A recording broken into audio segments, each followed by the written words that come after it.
하나님의 말씀은 사무엘상 3장 1절에서 10절 말씀입니다. 사무엘상 3장 1절에서 10절 말씀입니다. 구약성경 412면입니다. 아이 사무엘이 엘리 앞에서 여호와를 섬길 때에는 여호와의 말씀이 희귀하여 이상이 흔히 보이지 않았더라. 엘리의 눈이 점점 어두워가서 잘 보지 못하는 그때 그가 자기 처소에 누웠고 하나님의 등불은 아직 꺼지지 아니하였으며 사무엘은 하나님의 궤에 있는 여호와의 전 안에 누웠더니 여호와께서 사무엘을 부르시는지라. 그가 대답하되 내가 여기 있나이다 하고 엘리에게로 달려가서 이르되 당신이 나를 부르셨기로 내가 여기 있나이다 하니 그가 이르되 나는 부르지 아니하였으니 다시 누우라 하는지라. 그가 가서 누웠더니 여호와께서 다시 사무엘을 부르시는지라. 사무엘이 일어나 엘리에게로 가서 이르되 당신이 나를 부르셨기로 내가 여기 있나이다 하니 그가 대답하되 내 아들아 내가 부르지 아니하였으니 다시 누우라 하니라. 사무엘이 아직 여호와를 알지 못하고 여호와의 말씀도 아직 그에게 나타나지 아니한 때라. 여호와께서 세 번째 사무엘을 부르시는지라. 그가 일어나 엘리에게로 가서 이르되 당신이 나를 부르셨기로 내가 여기 있나이다 하니 엘리가 여호와께서 이 아이를 부르신 줄을 깨닫고 엘리가 사무엘에게 이르되 가서 누웠다가 그가 너를 부르시거든 내가 말하기를 여호와여 말씀하옵소서 주의 종이 듣겠나이다 하라 하니 이에 사무엘이 가서 자기 처소에 누우니라. 여호와께서 임하여 서서 전과 같이 사무엘아 사무엘아 부르시는지라. 사무엘이 이르되 말씀하옵소서 주의 종이 듣겠나이다 하니 아멘. 봄의 기운을 온몸으로 느끼는 것처럼 성령의 인도하심을 받는 저와 여러분 모두가 되어지기를 주님의 이름으로 축복합니다. 엘가나의 아내 한나는 아기를 낳지를 못했지요. 한나는 괴로운 마음으로 하나님께 나아가 흐느껴 울며 기도하였습니다.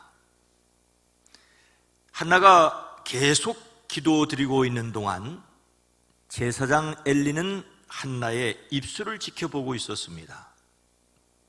그런데 한나가 마음속으로만 기도를 드리고 있으므로 입술만 움직이고 소리는 내지 않았습니다.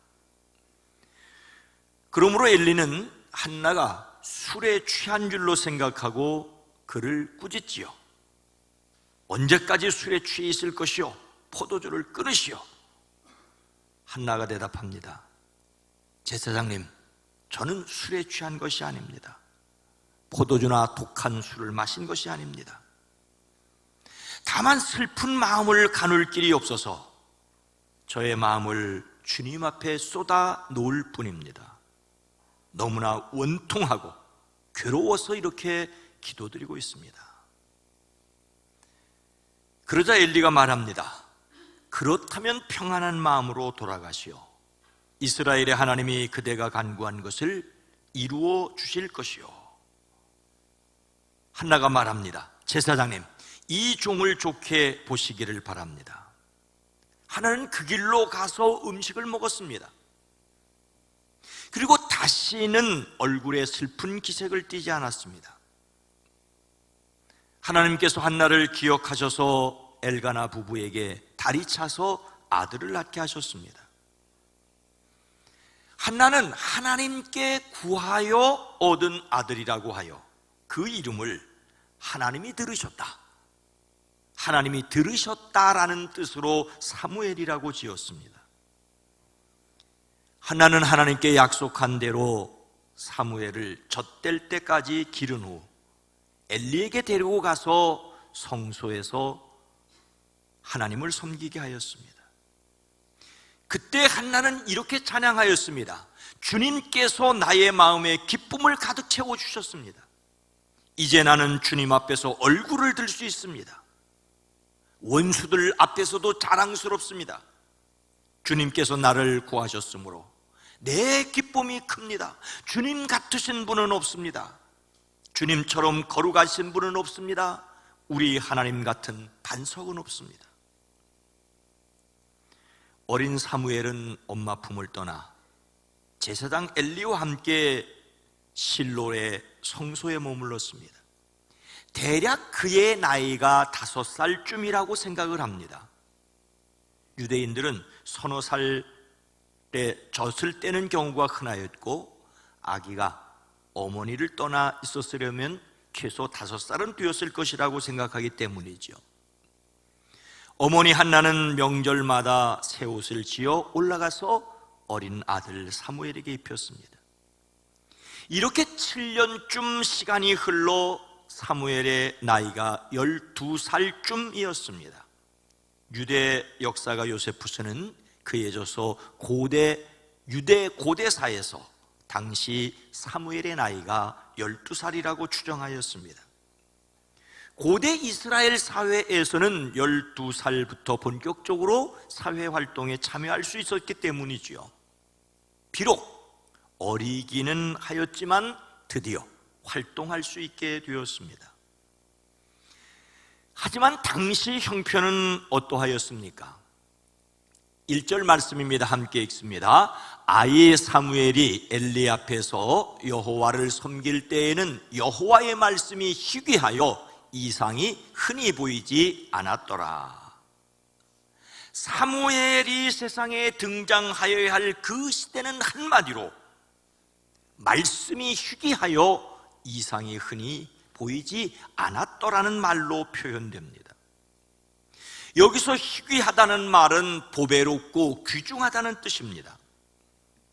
하나님의 말씀이 보배롭고 귀중하다는 말은 얼핏 좋은 뜻으로 보여지지만 여기에서는 아닙니다. 말씀 듣기가 매우 드물어 희귀했다는 뜻이지요. 값비싼 보물 찾기가 어렵듯이 하나님의 말씀을 듣기가 매우 어려웠던 시대였습니다. 하나님의 말씀이 보배롭고 귀하기는 하지만 흔하게 자주 들을 수 있어야 됩니다. 성경책 내용은 보배롭지만 성경책은 아주 흔하책이어야 합니다. 성경책을 귀중히 여겨 고이 보관하지 마시고 자주 펴서 읽으시는 분들이 되기를 주의 이름으로 축복합니다. 또 그 시대는 이상이 흔히 보이지 않았더라였습니다. 이상이란 꿈이나 환상으로서 하나님의 뜻을 알려주는 그 당시의 통로였습니다. 하나님께서 예언자들을 통하여 백성들에게 자기 뜻을 나타내시는 전통적인 방식이었습니다. 한마디로 그 시대는 하나님께서 그들에게 말씀하시지 않는 시대였습니다. 말씀이 희귀하고 이상이 흔히 보이지 않았습니다. 하지만 여러분, 하나님이 말씀하지 않으셨다라는 말은 정확한 표현은 아닙니다. 하나님이 말씀하셔도 사람이 듣지 못하는 시대였습니다.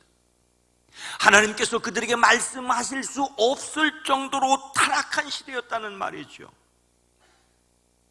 하나님이 말씀하지 않으셨다는 것이 무서운 이유는 그들이 죄악 가운데 있기 때문에 하나님께서 말씀하셔도 들을 수 없다는 뜻입니다. 어린 사무엘이 대제사장 엘리 곁에서 도왔던 것은 엘리에게 그를 도울 아들이 없었기 때문은 아닙니다. 엘리에게는 홈니와 비느하스라는 두 아들이 있었습니다. 엘리를 대제사장이라고 부르는 이유는 그 두 아들이 제사장으로서 섬기고 있었기 때문입니다. 문제는 그들의 행실이 매우 나빴습니다. 엘리의 두 아들 홈니와 비느하스는 제사장인데 제사장인 그들이 하나님을 무시하였다라고 성경은 기록하고 있습니다. 제사장에게는 지켜야 할 규정이 있는데 바로 하나님의 말씀을 무시했습니다. 누군가가 하나님께 예배를 드리기 위해서 왔다면 그 당시 예배는 짐승을 잡아 하나님 앞에 드리는 것이었습니다. 근데 아직 그 짐승의 기름을 떼어 태우기도 전에 제사장의 종이 제사장님께 구워드릴 살코기를 내놓으라며 억지로 가져갔습니다. 이것은 하나님이 드시기도 전에 먼저 들겠다는 것이었습니다. 하나님께 바치는 제물을 이처럼 함부로 대하였습니다.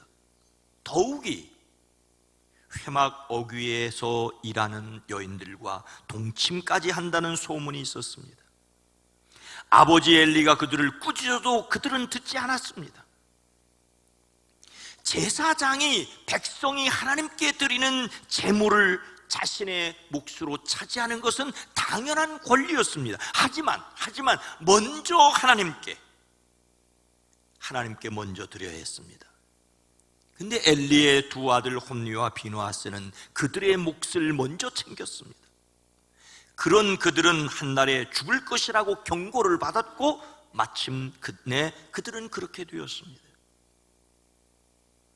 제사장이 하나님께 드리는 제사를 가볍게 여겼다는 것은 너무나도 놀랍고 심각한 일이지 않습니까?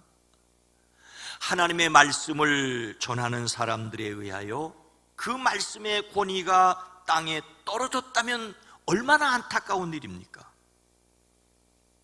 예배당 안에서 또는 예배당 가까이에서 자랐기 때문에 예배당을 가볍게 여기는 일이 있을 수 있다는 것을 기억해야 합니다. 엘리는 이미 눈이 어두워져 잘 볼 수가 없었습니다. 어린 사무엘에게 자기 자리를 맡기고 자기는 자기 집에 편히 누워 있어야 했습니다. 당신은 하나님이 침묵하시는 어둠의 때였습니다. 이 시대가 그 시대와 다르지 않다라고 말할 수 있을까요? 하나님을 위한다는 사람들에 의하여 하나님의 영광이 가려지고 있는 것은 아닐까요? 우리까지 그렇게 되지 말아야 하지 않겠습니까? 우리는 어떻게 그렇게 되지 않을 수가 있겠습니까?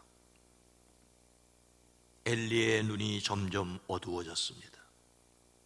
이것은 인간적으로 늙고 쇠약해졌다는 것만을 가리키지 않습니다. 엘리의 영적 형편을 보여주는 듯합니다. 엘리의 시대가 저물어가고 있었습니다. 그런데 그 어둠 속에 떠오르는 빛이 있었습니다. 하나님은 말씀하지 않으실 수 없었습니다.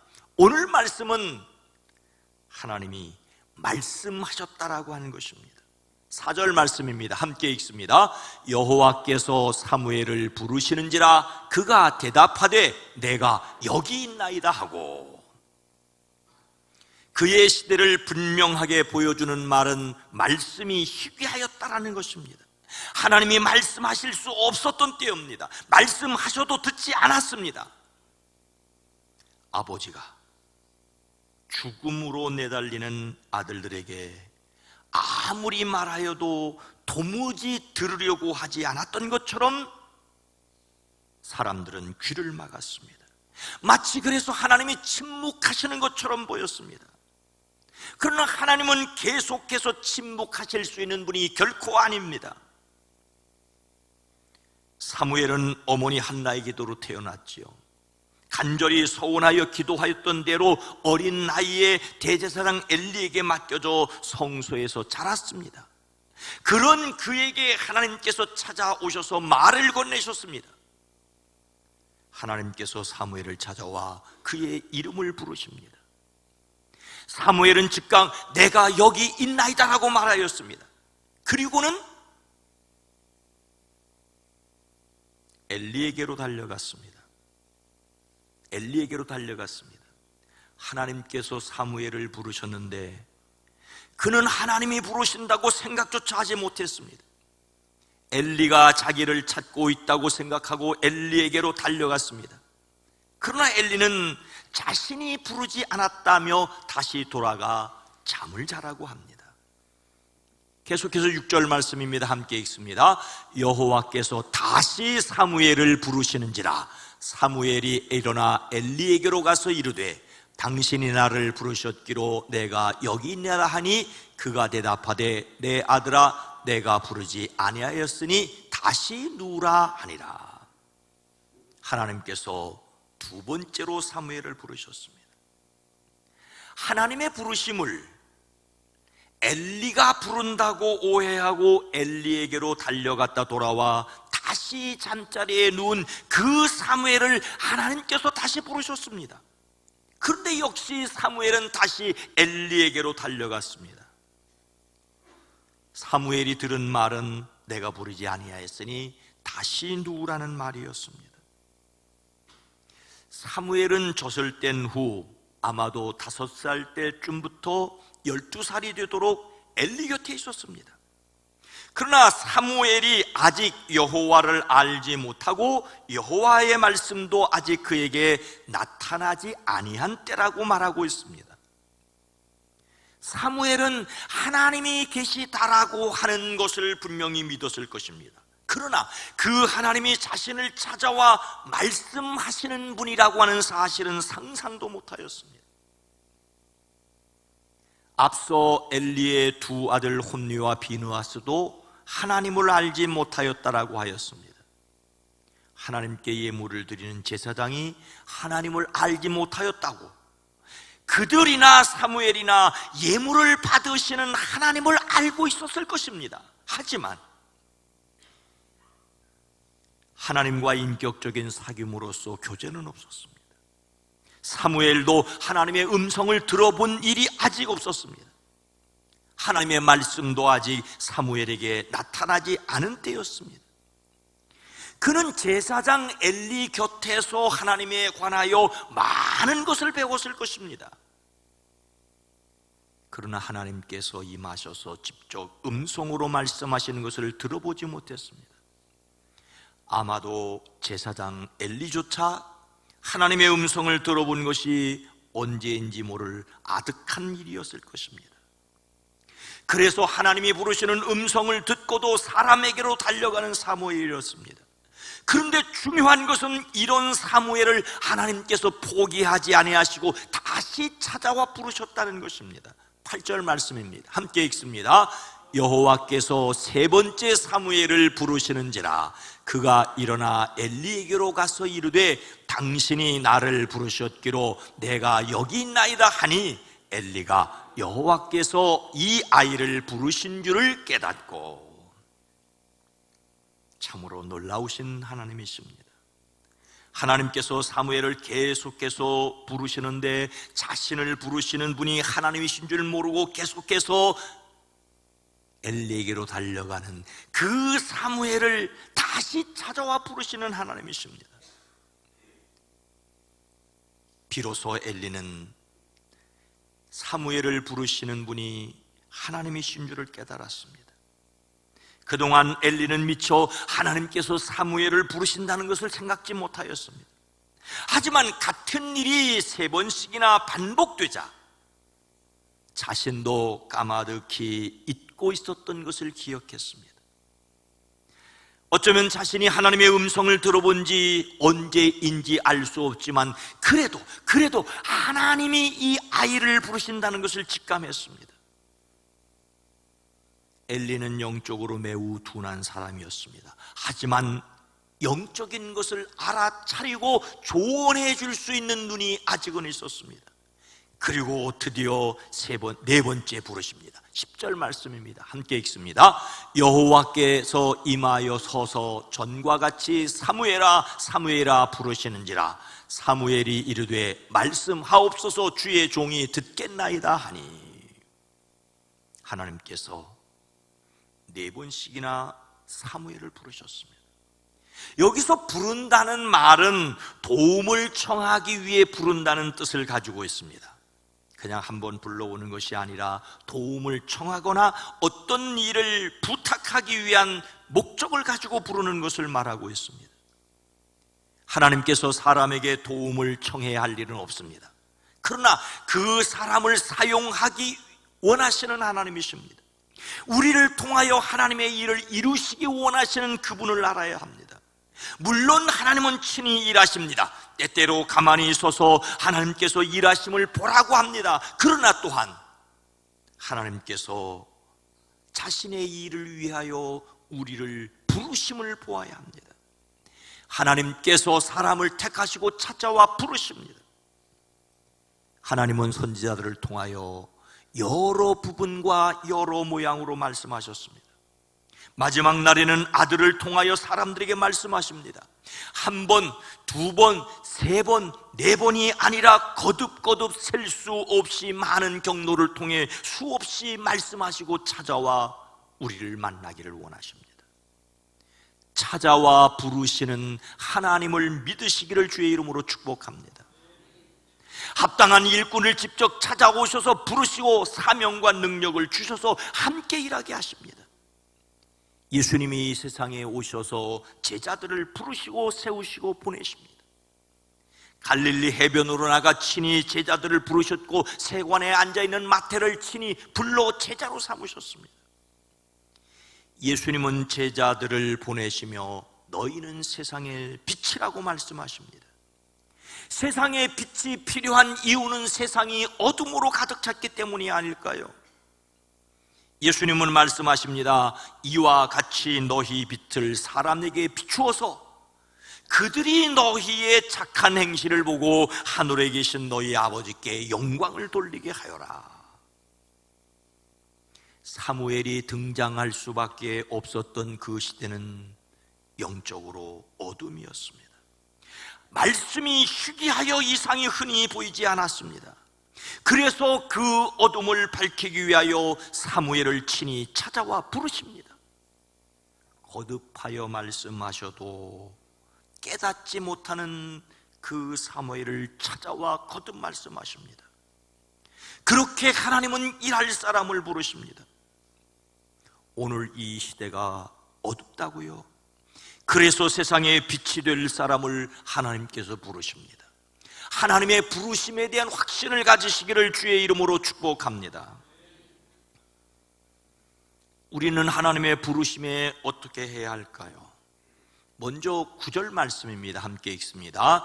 엘리가 사무엘에게 이르되 가서 누웠다가 그가 너를 부르시거든 내가 말하기를 여호와여 말씀하옵소서 주의 종이 듣겠나이다 하라 하니 이에 사무엘이 가서 자기 처소에 누우니라.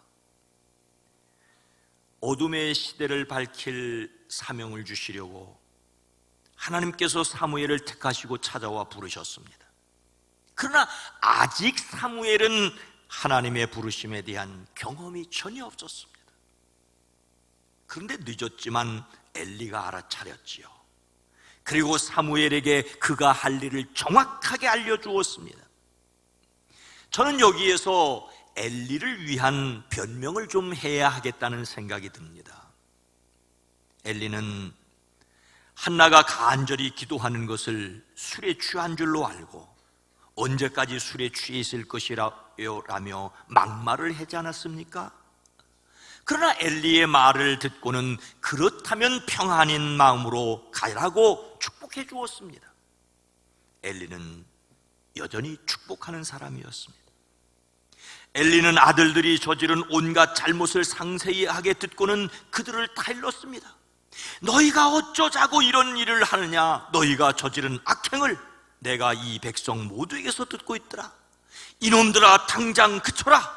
주님의 백성이 이런 추문을 옮기는 것을 내가 듣게 되다니 두려운 일이다. 그래도 엘리는 아버지로서 아들을 타일렀습니다. 비록 세 번째이기는 하지만 하나님께서 사무엘을 부르시는 것을 알아차렸습니다. 그리고 그에게 해야 할 일을 알려주었습니다. 가서 누워있거라. 누가 너를 부르거든 주님 말씀하십시오. 주님의 종이 듣습니다라고 대답하라고 하였습니다. 엘리는 오랜 경험을 통하여서 사무엘에게 조언해 줄 수 있었습니다. 물론 엘리의 시대는 저물어가고 있었습니다. 사무엘의 시대가 찬란하게 빛나야 합니다. 하지만 여전히 엘리에게는 엘리가 해야 할 일이 남아 있었습니다. 그는 권위 있는 아버지도 아니었고 어쩌면 존경받는 제사장이 아닐 수도 있습니다. 그래도 그에게 우리가 배워야 할 것이 있습니다. 오해하여 실수하고 말의 힘을 잃고 깨닫는 것이 둔하지만 그에게는 여전히 할 일이 있었다는 것이죠. 그것은 바로 사무엘을 세우는 일이었습니다. 엘리는 그냥 사라져 버려야 할 사람이 아니라 남은 사명을 다해야 할 사람이었습니다. 그래서 저는 여러분에게 주님의 이름으로 권면을 드립니다. 이제는 눈도 침침하고 말도 어눌하고 내가 무슨 말을 해도 들어줄 사람이 없고 여전히 하나님의 남은 사명이 있음을 기억하시기를 주의 이름으로 축복합니다.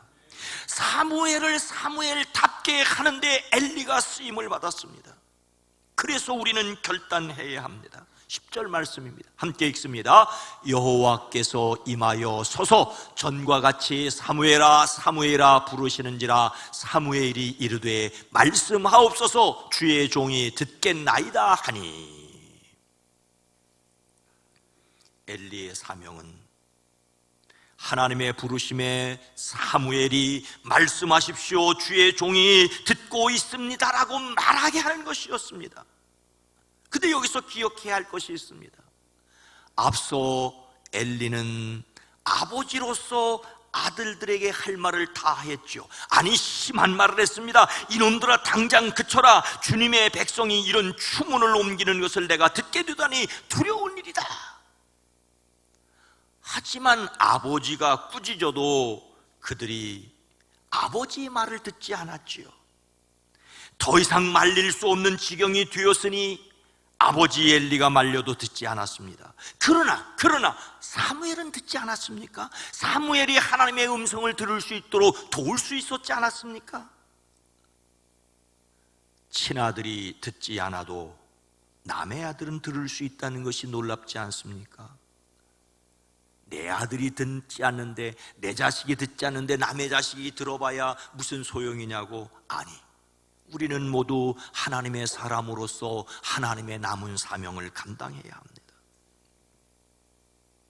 가르침을 받아 말씀에 응답하는 것은 사무엘뿐만 아니라 엘리도 우리 모두에게도 필요합니다. 하나님께서 3번씩이나 사무엘아 사무엘아 부르실 때 사무엘은 엘리가 부르는 말인 줄 알고 엘리에게로 달려갔었습니다. 이렇게 한결같이 달려간다는 것은 사무엘의 심성이 착해서였다라고도 할 수 있겠지만, 아무리 착해도 아무리 성실해도 사무엘은 그렇게 해서 하나님의 음성을 구별할 수 없었습니다. 엘리가 가르쳐 주었기 때문에. 부족해도 연약해도 좀 늙고 힘이 들었다고 할지라도 그 엘리의 가르침을 받아서 비로소 사무엘은 응답할 수 있었습니다. 사무엘을 사용하기 위해 하나님은 엘리를 사용하셨습니다. 그러나 결단하고 순종해야 할 것은 사무엘의 몫입니다. 그래서 우리에게는 엘리에게 배워야 할 것도 있고 사무엘에게서 배워야 할 것이 있습니다. 사무엘이 내가 여기 있나이다라고 한 우리말은 히브리어 성경에 매우 간단한 한마디입니다. 하나님의 부르심에 길고 복잡하게 말할 것이 아닙니다. 예입니다. 내가 여기 있나이다라는 말보다는 예라는 말이 가깝습니다. 하나님께서 아브라함을 시험하시려고 그를 부르셨을 때 아브라함은 내가 여기 있나이다라고 말하였습니다. 호렙산 떨기나무 가운데서 모세를 부르셨을 때 모세는 역시 내가 여기 있나이다라고 말하였습니다. 하나님께서 이사야를 부르셨을 때 이사야 역시 내가 여기 있나이다라고 하였습니다. 주께서 환상 중에 다메섹의 아나니아라는 제자를 부르셨을 때 아나니아 역시 주여 내가 여기 있나이다라고 말하였습니다. 내가 여기 있나이다. 내가 여기 있나이다. 내가 여기 있나이다. 하나님의 부르심에 응답한다는 것은 곧 그 말씀에 순종하는 것입니다. 하나님은 우리를 부르시는 주님이시고 사람은 하나님의 말씀을 듣는 종입니다. 그래서 주의 종이 듣겠나이다라고 응답하고 순종해야 합니다. 제가 여러분이 하나님의 말씀 앞에 예라고 대답하는 사람들이 되어지기를 주의 이름으로 축원합니다. 사랑하는 성도 여러분, 세상이 어둡다는 말은 빛이 필요하다는 말입니다.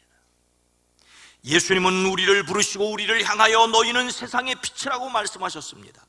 헌데 우리 자신이 세상의 빛이 되기 위해서 우리 자신이 빛이 아니라는 사실을 기억해야 합니다. 아니, 예수님께서 우리를 세상의 빛이라고 말씀하시는데 우리가 빛이 아니라니요? 그렇습니다. 우리는 결코 빛이 아닙니다. 예수님을 증언했던 세례자 요한조차도 빛이 아니었습니다. 그는 단지 빛을 증언하기 위해서 왔을 따름입니다.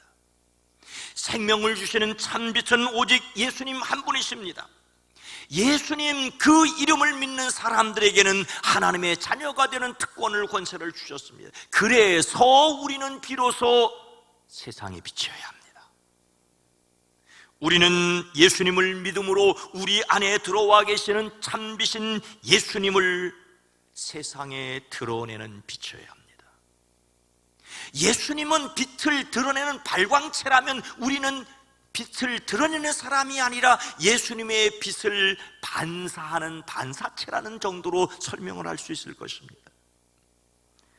하나님께서 우리를 통하여 일하기를 원하십니다. 부족해도, 연약해도, 눈이 흐려도, 잘 듣지 못해도, 걸음걸이가 좀 힘이 없어도 그런 우리를 통하여 여전히 일하실 수 있는 하나님이심을 믿으시기를 주의 이름으로 축복합니다. 우리를 통하여 또한 다음 세대 사무엘이 세워지는 꿈을 가지시기를 주의 이름으로 축원합니다. 거룩하신 하나님, 자비로우신 주님, 앞으로 쓰임받아야 할 사람은 사무엘이지만 그 사무엘을 세울 수 있는 사람은 부족해도 연약해도 엘리뿐이었습니다. 아버지 엘리의 말을 듣지도 않는 두 아들이 있었지만 그런 엘리를 통하여 사무엘을 세우시고 사무엘이 하나님의 종으로 쓰임받게 하였습니다. 주님, 우리의 머리로 헤아릴 수 있는 것이 너무 적지만 우리를 통하여 일하시기 원하시는 하나님을 기억하고 하나님께 순종하는 저희들 되어지게 하옵소서. 예수님의 이름으로 간절히 기도드리옵나이다. 아멘.